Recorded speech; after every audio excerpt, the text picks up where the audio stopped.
Hello my sis army, कैसे हो आप सब? आई होप आप सब अच्छे होंगे। So I am maths educator, your English educator and your loving दीदू। Welcome to all of you in new video. So guys, आज की इस वीडियो में बात करेंगे application of calculus, commerce and economics के बारे में। इससे पहले वाली वीडियो के अंदर मैंने एप्लीकेशन ऑफ इंटीग्रल्स को गलती से एप्लीकेशन ऑफ कैलकुलस लिख दिया था, उसके लिए रियली सॉरी। और ये वीडियो बहुत ज़्यादा लेट हो गई है, उसके लिए भी सॉरी, बिकॉज मैं इस वीडियो को बनाने से पहले जो आपके जितने भी कॉन्सेप्ट्स हैं उन सभी को ध्यान रखते हुए वीडियो को बना रही थी। और मैं सोच रही थी कि कोई सी भी बुक से आप क्वेश्चन लगाओ इस चैप्टर के, आपसे क्वेश्चन बन जाए, ऐसा मैं आपको प्रोवाइड करा सकूं। इसलिए जो है थोड़ा सा टाइम लग गया वीडियो में, उसके लिए रियली सॉरी। तो बिना देरी के फटाफट से स्टार्ट करते हैं हमारे टॉपिक को।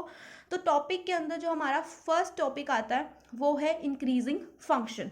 अब इंक्रीजिंग फंक्शन क्या होता है, तो सबसे पहले बात करते हैं इंक्रीजिंग फंक्शन की। तो अगर मैं आपसे बोलूं कि आपके पास कोई फंक्शन है आपके पास y is equal to f of x, ठीक है। और मैं अगर आपसे बोलूं कि जो x है ये बढ़ रहा है, ठीक है, x की वैल्यू जो है वो लगातार बढ़ते जा रही है, तो y की वैल्यू भी क्या होगी, लगातार बढ़ेगी। जैसे कि हम ग्राफ के थ्रू समझने की कोशिश करें, तो ये मैंने कोई ग्राफ बनाया, ये x एक्सिस है, ये y एक्सिस है ना, इतना से तो हमें पता ही है यार, है ना। तो यहाँ पर ऐसे कोई ग्राफ है, तो यहाँ पर इस पॉइंट पर x की वैल्यू है x1 और इस पॉइंट पे y की वैल्यू है y1, ठीक है। तो जब x की वैल्यू बढ़ती है, जैसे जैसे x की वैल्यू बढ़ रही है वैसे वैसे क्या हो रहा है, y की वैल्यू भी बढ़ रही है। तो ऐसे फंक्शन को हम क्या बोलते हैं, इंक्रीजिंग फंक्शन बोलते हैं, ठीक है। अगर x की वैल्यू बढ़ती है तो y की वैल्यू भी बढ़ेगी, इसका मतलब क्या है, वो एक इंक्रीजिंग फंक्शन है। अगर x की वैल्यू 1 है तो y की वैल्यू भी क्या है, 1 है। x की वैल्यू अगर 3 है तो y की वैल्यू भी क्या होगी, 3 होगी। मतलब x की वैल्यू के बढ़ने के साथ साथ y की वैल्यू भी बढ़ेगी। ऐसे फंक्शन को हम बोलते हैं क्या, इंक्रीजिंग फंक्शन, ठीक है। और ऐसे फंक्शन में जैसे कि y is equal to f of x हमारा कोई फंक्शन है, इसका अगर मैं डेरिवेटिव निकालती हूँ, मतलब डिफरेंशिएशन करती हूँ, तो y का differentiation d y by d x है ना, y का differentiation d y by d x.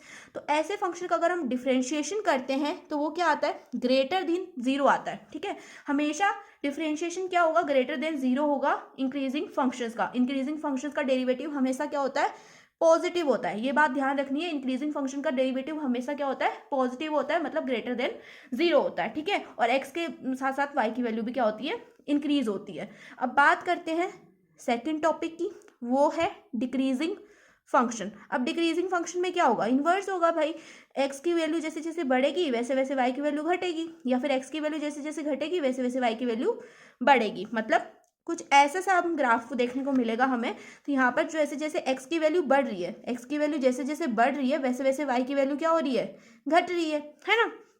तो डिक्रीजिंग फंक्शन क्या होते हैं, जैसे जैसे x की वैल्यू बढ़ती है वैसे y की वैल्यू क्या होती है, कम होती जाती है। या फिर अगर y की वैल्यू बढ़ती है तो x की वैल्यू कम होती जाती है। अगर x की वैल्यू बढ़ रही है तो y की वैल्यू कम होगी, है ना। अगर x की वैल्यू घट रही है तो y की वैल्यू क्या होगी, बढ़ेगी, ठीक है। ऐसे फंक्शन को डिक्रीजिंग फंक्शन बोलते हैं। और डिक्रीजिंग फंक्शन का जो डेरिवेटिव होता है, अगर यहाँ पे मैं मानूँ कि डिक्रीजिंग फंक्शन के हमारे पास क्या है, y is equal to f of x हमारे पास कोई फंक्शन है, तो इसका अगर हम डेरिवेटिव निकालते हैं, मतलब d y by d x निकालते हैं, तो ये क्या आएगा, लेस देन आएगा जीरो के, मतलब जीरो से छोटा होगा, ठीक है। इसका मतलब क्या हुआ, डिक्रीजिंग फंक्शन का डेरिवेटिव हमेशा नेगेटिव होता है। क्या होता है, हमेशा नेगेटिव होता है। इंक्रीजिंग फंक्शन का डेरिवेटिव पॉजिटिव होता है, डिक्रीजिंग फंक्शन का डेरिवेटिव नेगेटिव होता है। यहाँ तक क्लियर। अब आगे के टॉपिक को देखते हैं।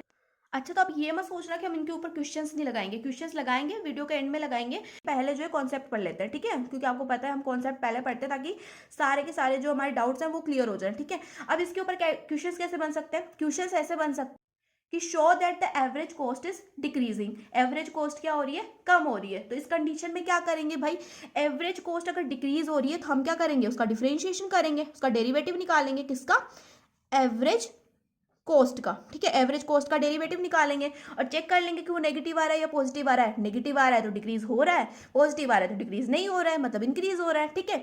अगर दूसरा एग्जांपल ले लेते हैं, अगर हमसे कोई बोले कि जो आपकी मार्जिनल रिवेन्यू है, जो आपका मार्जिनल रिवेन्यू है वो क्या हो रहा है, इंक्रीज हो रहा है, मार्जिनल रिवेन्यू इंक्रीज हो रहा है, ये हमें शो करके बताओ। तो कैसे करेंगे भाई, इसका डेरिवेटिव निकाल दो, d y by d x कर दो, डिफरेंशिएशन कर दो फंक्शन का, है ना। अगर डिफरेंशिएशन आपका पॉजिटिव आता है तो इसका मतलब तो इंक्रीज हो रहा है ना।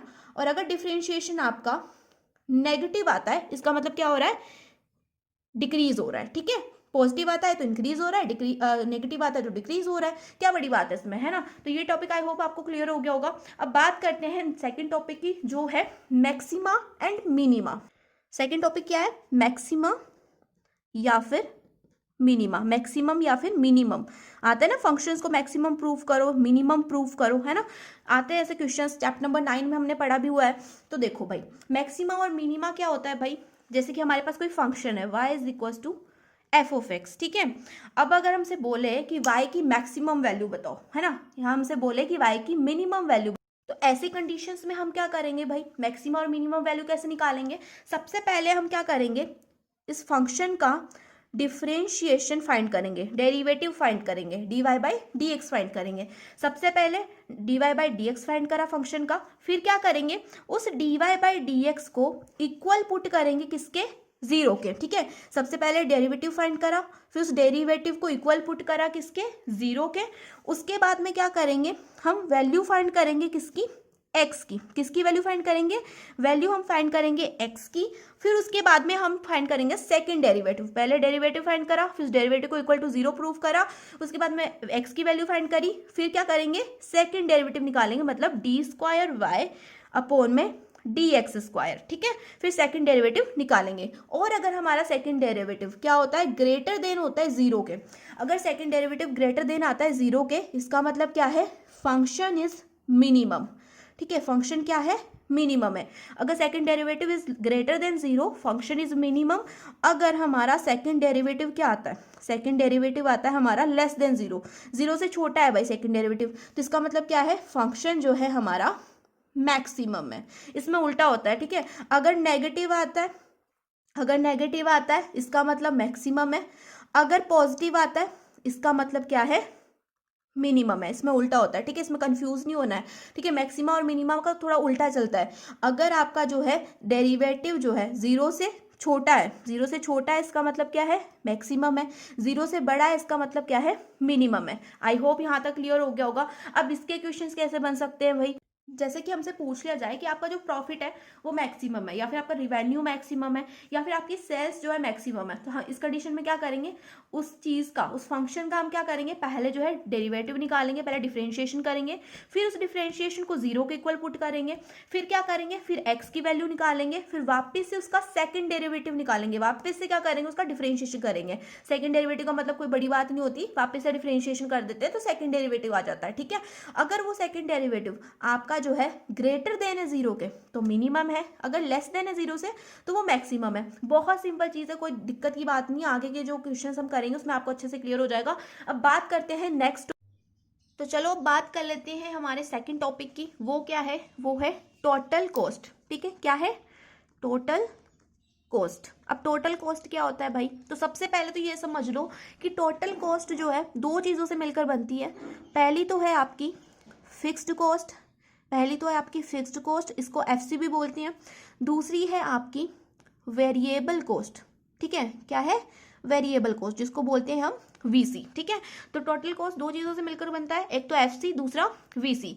अब एफसी और वीसी क्या होता है, तो देखो फिक्स्ड कॉस्ट जो होती है हमारी, जैसे कि मैं एक एग्जांपल हूँ, जैसे कि अगर मेरी कंपनी है, ठीक है, मैं पेन बनाने की कंपनी है मेरी, तो उस कंपनी में जो वर्कर्स हैं, उनको मुझे हर साल सैलरी देनी पड़ेगी, हर महीने मुझे सैलरी देनी पड़ेगी, तो वो तो फिक्स्ड है। चाहे मैं कंपनी में कुछ बनाऊं, चाहे मैं प्रोडक्ट बनाऊं या ना बनाऊं, मुझे वो वर्कर्स को सैलरी तो देनी पड़ेगी। या फिर कोई और एग्जांपल है, जैसे कि मेरी कोई कंपनी है, वो मैंने जो है किराए पर ली हुई है ना, कंपनी मैंने किराए पर ली हुई है, कंपनी की बिल्डिंग मैंने किराए पर ली हुई है, तो उस बिल्डिंग का किराया तो मुझे देना पड़ेगा। अब मान लो कि मैं साल का जो है 1,000 रुपये दे रही हूँ, 1,000 रुपये की कंपनी तो नहीं आती, लेकिन मैं दे रही हूँ, ठीक है, एग्जाम्पल के लिए लिख लो कि मैं साल का 1,000 रुपये किसी को किराया दे रही हूँ कंपनी का, तो हर साल मुझे 1,000 तो देना पड़ेगा ना, चाहे मैं उसमें प्रोडक्शन करूँ या ना करूँ, चाहे मैं कोई प्रोडक्ट बनाऊँ या ना बनाऊँ, मुझे वो 1,000 देने पड़ेंगे। तो ये क्या है, एक फिक्स्ड कॉस्ट है। अगर मैं प्रोडक्ट बनाती हूँ, अगर मैं यहाँ पर प्रोडक्ट बना भी रही हूँ, इस कंपनी के अंदर मैं बना भी रही हूँ, तब भी मुझे 1,000 ही देने हैं, अगर नहीं बना रही हूँ तब भी मुझे 1,000 ही देने हैं। तो मतलब फिक्स्ड कॉस्ट क्या है,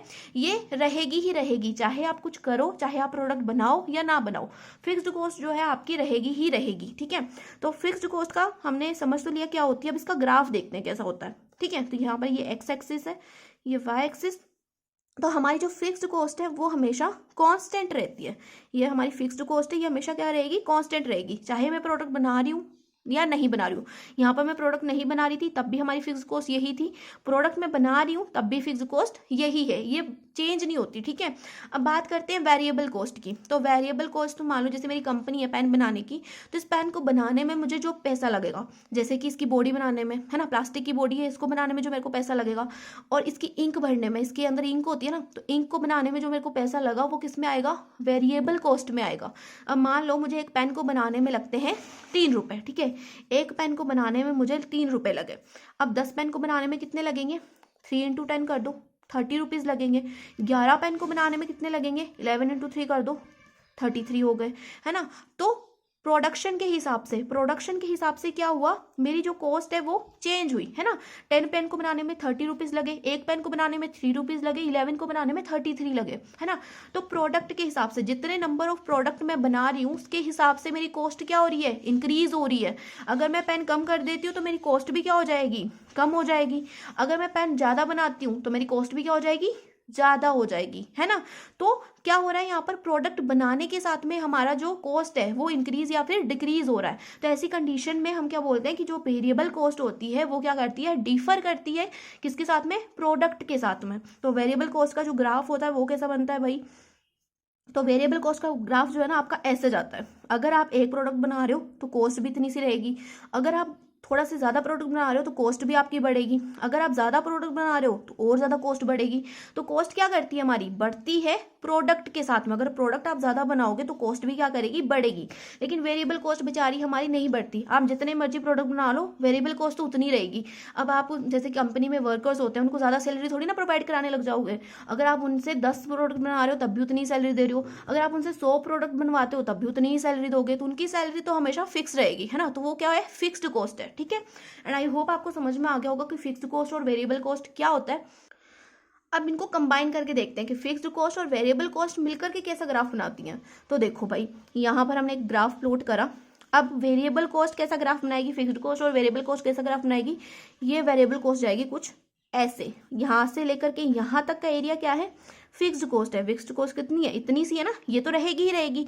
वेरिएबल कॉस्ट कहाँ से चली, यहाँ से चली। ये मिलकर के क्या बना दिया इन्होंने, टोटल कॉस्ट का ग्राफ बना दिया। किसका ग्राफ है, टोटल कॉस्ट का, ठीक है। ये फिक्स्ड कॉस्ट थी, ये हो गई हमारी वेरिएबल कॉस्ट, ये बढ़ती रहेगी। फिक्स्ड कॉस्ट क्या है, इतनी रहेगी, वेरिएबल कॉस्ट जो है हमारी बढ़ती रहेगी, ठीक है। सो ये बन गया हमारा टोटल कॉस्ट का ग्राफ। अब यहाँ पर बात याद रखने वाली कौन सी है कि टोटल कॉस्ट जो है इक्वल होती है किसके, फिक्स्ड कॉस्ट प्लस में वेरिएबल कॉस्ट के। एफसी प्लस वीसी मिलकर के क्या बनाते हैं, टीसी बनाते हैं, ठीक है।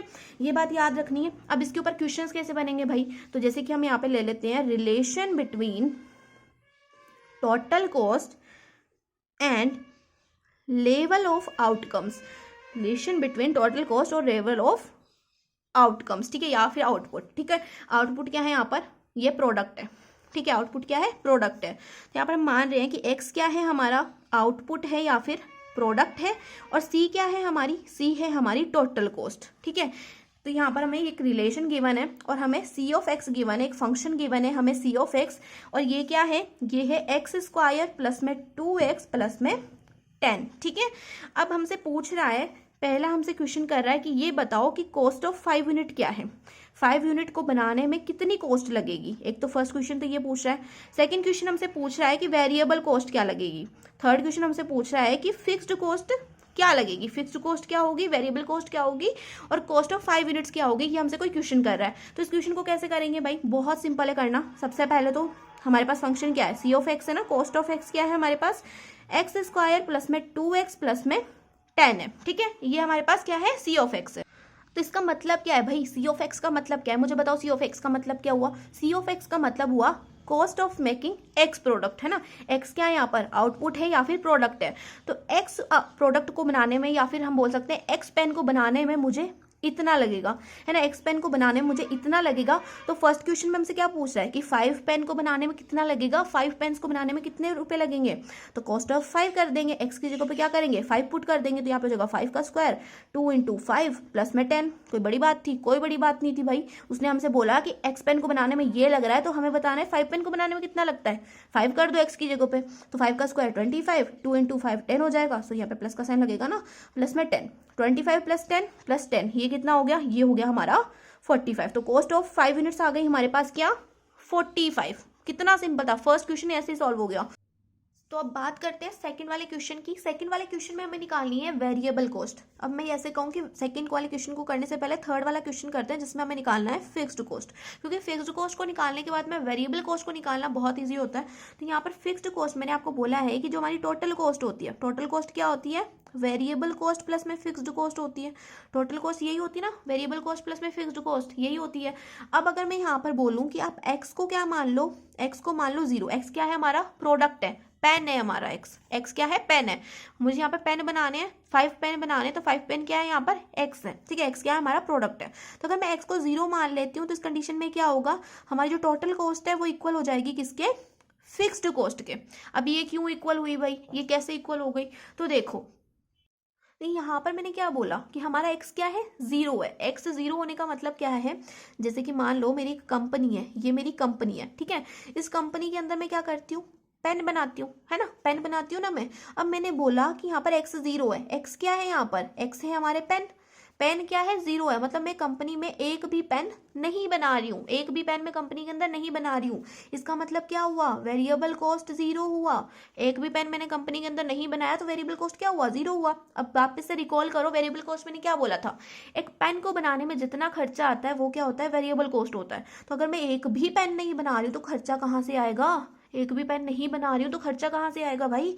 तो अगर मैं पेन नहीं बना रही हूँ तो खर्चा नहीं आएगा, खर्चा नहीं आएगा तो वेरिएबल कॉस्ट क्या होगा, 0 होगा। तो यहाँ पे मैंने क्या बोला, वेरिएबल कॉस्ट 0 है, इसका मतलब क्या है, ये 0 है, ये है ही नहीं, तो इसका मतलब क्या हुआ, total cost is equal to हमारा फिक्स्ड कॉस्ट हुआ कि नहीं हुआ, यहाँ तक क्लियर हो गया भाई।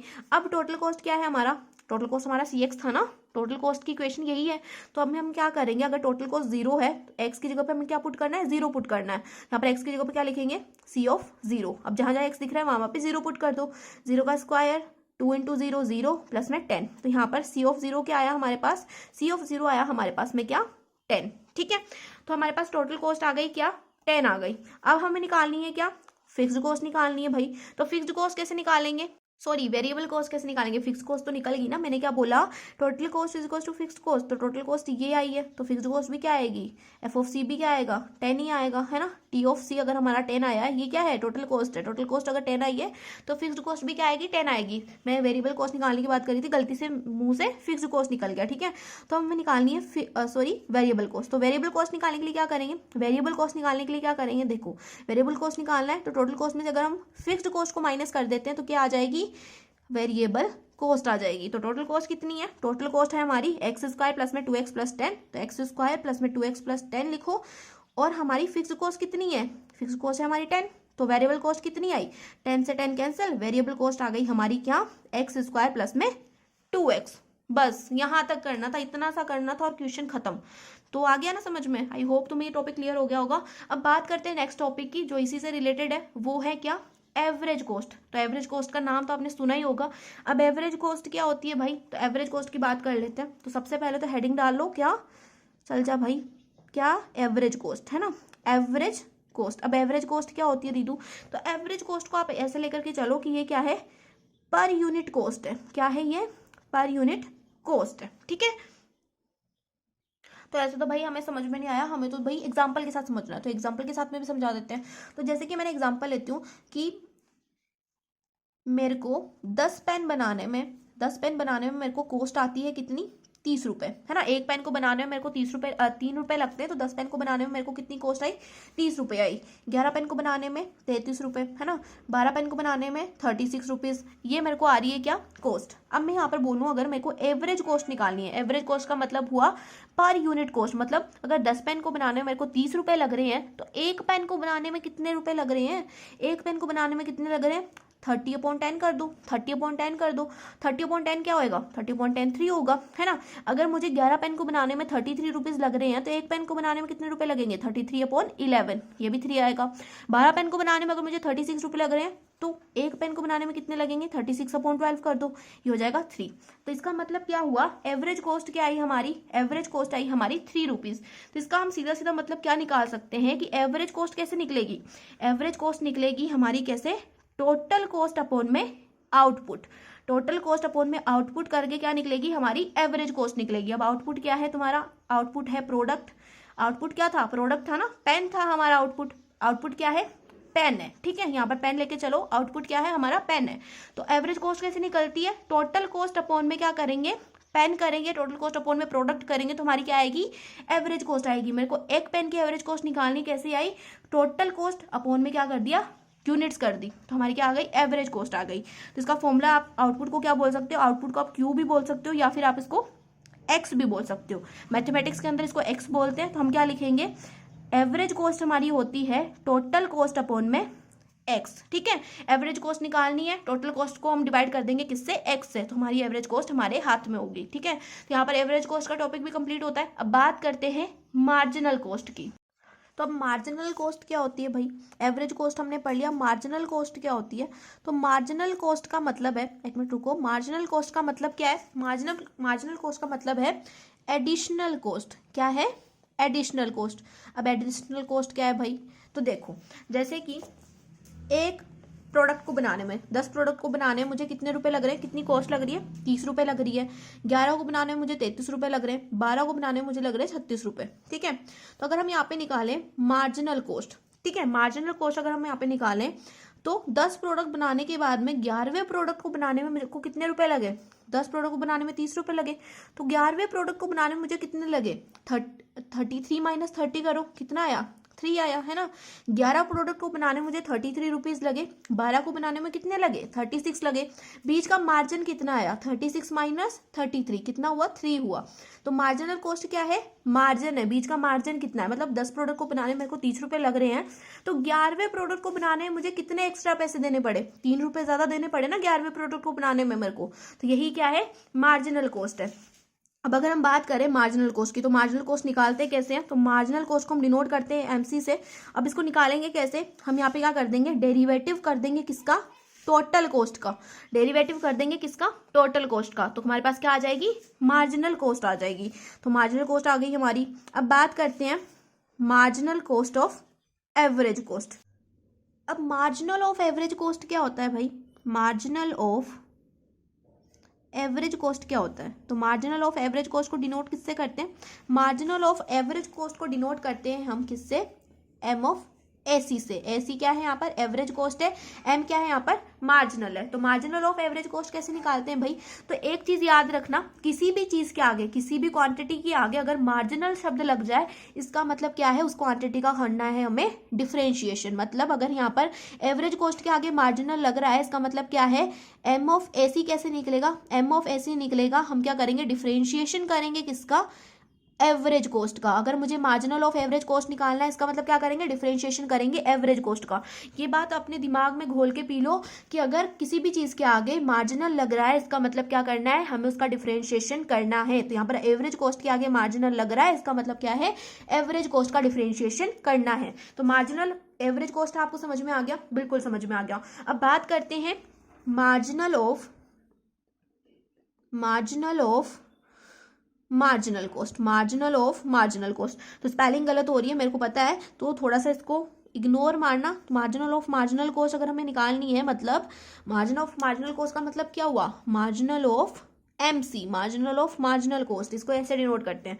तो अगर मुझे ये निकालना है, तो इसके अंदर मैं क्या करूंगी, मार्जिनल कॉस्ट का डिफरेंशिएशन कर दूंगी, क्योंकि मार्जिनल कॉस्ट के आगे मार्जिनल लग रहा है, इसका मतलब क्या करेंगे, इसका डिफरेंशिएशन करेंगे। तो यहाँ पर क्या हो जाएगा, M of MC is equal to हो जाएगा डिफरेंशिएशन ऑफ किसका, मार्जिनल कॉस्ट। ठीक है, जिस भी चीज के आगे मार्जिनल लगा उसका हमें क्या करना है, डिफरेंशिएशन करना है। तो भाई यहाँ पर मैं स्पेलिंग जो है ठीक कर देती हूँ, नहीं तो तुम सोचोगे दीदू को स्पेलिंग भी नहीं आती है ना। यहाँ पे आई, यहाँ पर भी आई होगा, हाँ ठीक है। तो यहाँ पर हमें समझ में आ गया कि मार्जिनल कैसे करते हैं, जिस भी चीज के आगे मार्जिनल लग रहा है उसके क्या करना है, हमें डिफरेंशिएशन कर देना है। कॉस्ट के आगे मार्जिनल लगा, हमने कॉस्ट का डिफरेंशिएशन करा। एवरेज कॉस्ट के आगे मार्जिनल लगा, हमने उसका डिफरेंशिएशन कर दिया। मार्जिनल कॉस्ट के आगे मार्जिनल लगा, हमने उसका डिफरेंशिएशन कर दिया। अब ये बात तो दीदी हमें समझ में आ गई। अब इनका यूज कहाँ पे करना है, ये जो चीजें हमने यहाँ पे पढ़ी, इतनी सारी चीजें, इनका यूज कहाँ पे करना है, तो इनका यूज करना है हमें क्वेश्चंस के अंदर। अब क्वेश्चंस कैसे बन सकते हैं भाई, क्वेश्चंस तुम्हारे बन सकते हैं, एक एग्जांपल लेते हैं पहले, सबसे पहले एक एग्जांपल लेते हैं। एग्जांपल के बिना तो भाई कुछ भी नहीं आता हमें, है ना, एग्जांपल के बिना तो दुनिया ही अधूरी है। तो एग्जांपल लेते हैं, तो यहाँ पर मैंने टोटल कॉस्ट ली है, सी ऑफ एक्स मैंने यहाँ पर क्या लिया है, 2x स्क्वायर प्लस में 4x प्लस में 3। ठीक है, ये मैंने एक इक्वेशन ली है। इसमें वो हमसे कह रहा है कि फाइंड करो, क्या फाइंड करो भाई, एवरेज कॉस्ट फाइंड करो। दूसरा हमसे बोल रहा है कि आप जो है वेरिएबल कॉस्ट फाइंड करो। तीसरा हमसे बोल रहा है आप मार्जिनल कॉस्ट फाइंड करो। चौथा हमसे बोल रहा है आप marginal cost of average cost find करो। और पांचवा हमसे बोल रहा है कि marginal cost of marginal cost find करो। तो ये 5 क्वेश्चन उसने हमें दिए हैं। अब हम क्या करेंगे, सबसे पहले तो भाई इक्वेशन लिखेंगे।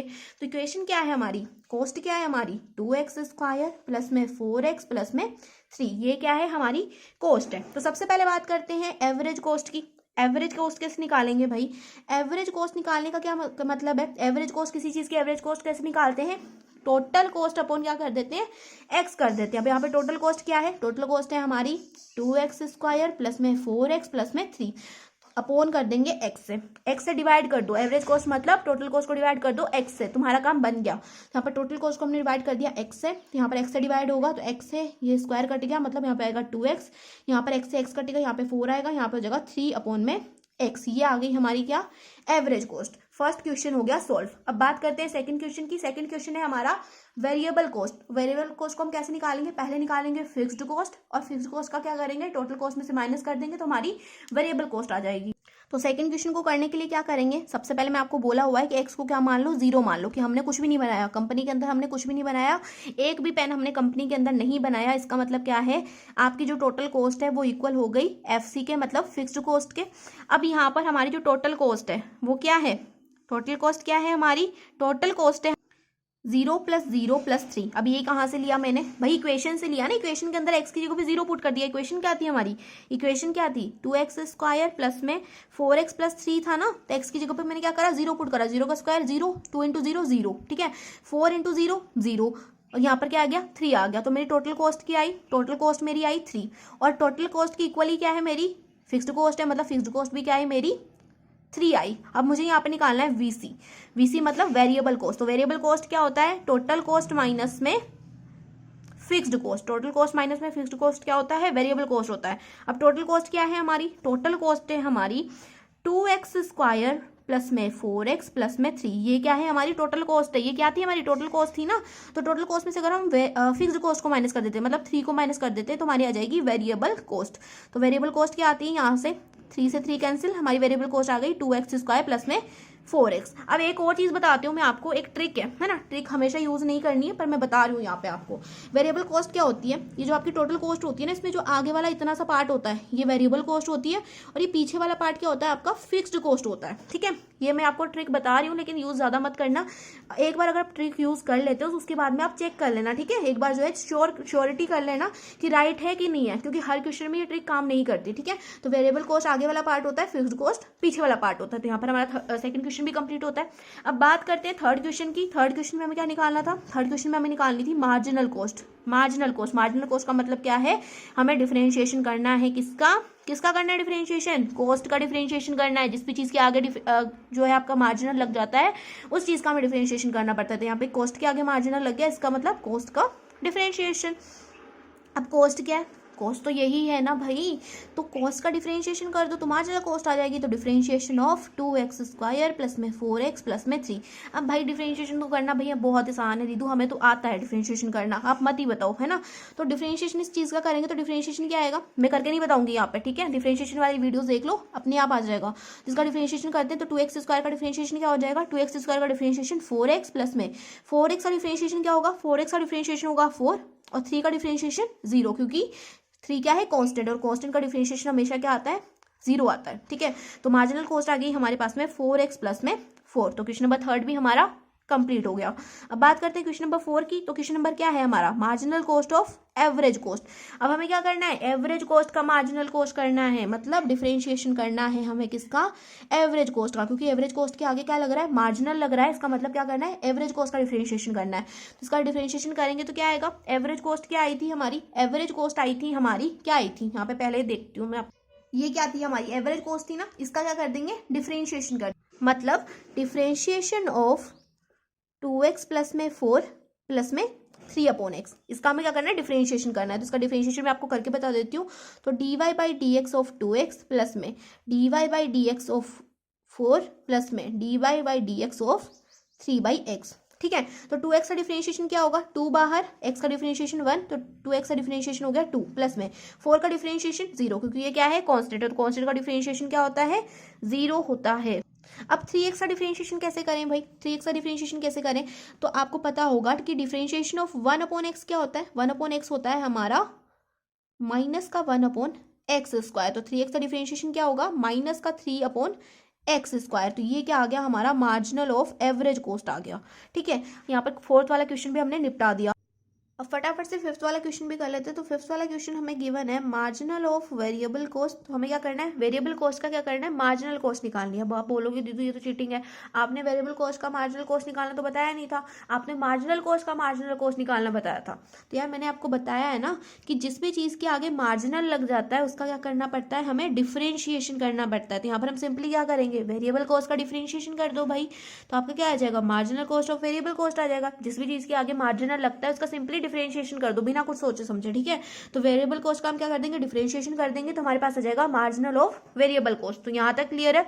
तो चलो फटाफट से डिफरेंशिएशन करते हैं। तो वेरिएबल कॉस्ट क्या आया था हमारे पास, हमने फाइंड करा था ना। तो वेरिएबल कॉस्ट क्या आया था हमारे पास, 2x² प्लस में 4x, ये आया था हमारे पास वेरिएबल कॉस्ट। इसका क्या करेंगे, डिफरेंशिएशन, 2x² का डिफरेंशिएशन होगा, क्या आएगा, 4x आएगा, 4x का डिफरेंशिएशन हो जाएगा 4। तो ये आ गया हमारे पास मार्जिनल ऑफ वेरिएबल कॉस्ट। तो यहाँ पर आपका क्वेश्चन नंबर 5 में जो है कंप्लीट होता है। एंड आई होप आपको जो भी मैंने इस वीडियो के अंदर पढ़ाया आपको अच्छे से आ गया होगा, आपको समझ में भी आया होगा, आपके कॉन्सेप्ट्स क्लियर हुए होंगे एंड आपका कोई भी डाउट नहीं बचा होगा। लेकिन अगर कोई डाउट बचा भी है तो आप कॉमेंट सेक्शन में पूछ सकते हो, कॉमेंट सेक्शन आपके लिए ही है। और ये वीडियो मैंने इस तरह से बनाई थी कि आप किसी भी बुक का कोई भी क्वेश्चन करो आपसे बन जाए। तो इन टॉपिक्स के ऊपर आप किसी भी बुक से क्वेश्चन लगा लेना, चाहे आप HC वर्मा के क्वेश्चन लगा लेना, चाहे कोई सी भी बुक के क्वेश्चन लगा लेना, आपके क्वेश्चंस बन जाएंगे। ठीक है, तो ये टॉपिक्स आप एक बार पढ़ लेना अच्छे से। और इतने दिनों से बोल रहे थे ना कि वीडियो बनाओ, तो आ गई है वीडियो। ठीक है, अब अच्छे से पढ़ाई करना, अच्छे से समझना टॉपिक्स को, एंड जो है बिना देखे एक बार सभी टॉपिक्स को कॉपी पेन पे लिख के देखना, अच्छे से क्लियर हो जाएंगे। ठीक है, तो वीडियो को यहीं पर एंड करते हैं। होप सो आपको वीडियो अच्छी लगी होगी। अच्छी लगी है तो वीडियो को लाइक करना, चैनल को सब्सक्राइब कर लेना अगर अभी तक नहीं किया, तो अपने फ्रेंड्स के साथ भी शेयर कर देना ताकि उन्हें भी पता चल जाए कि यार ऐसा चैनल है जो कि इतने अच्छे से एक्सप्लेन करके जो है टॉपिक्स को पढ़ाता है। ठीक है, तो अपने फ्रेंड्स के साथ भी शेयर करना। मिलते हैं नेक्स्ट वीडियो में, तब तक के लिए bye bye, take care, keep watching, keep learning.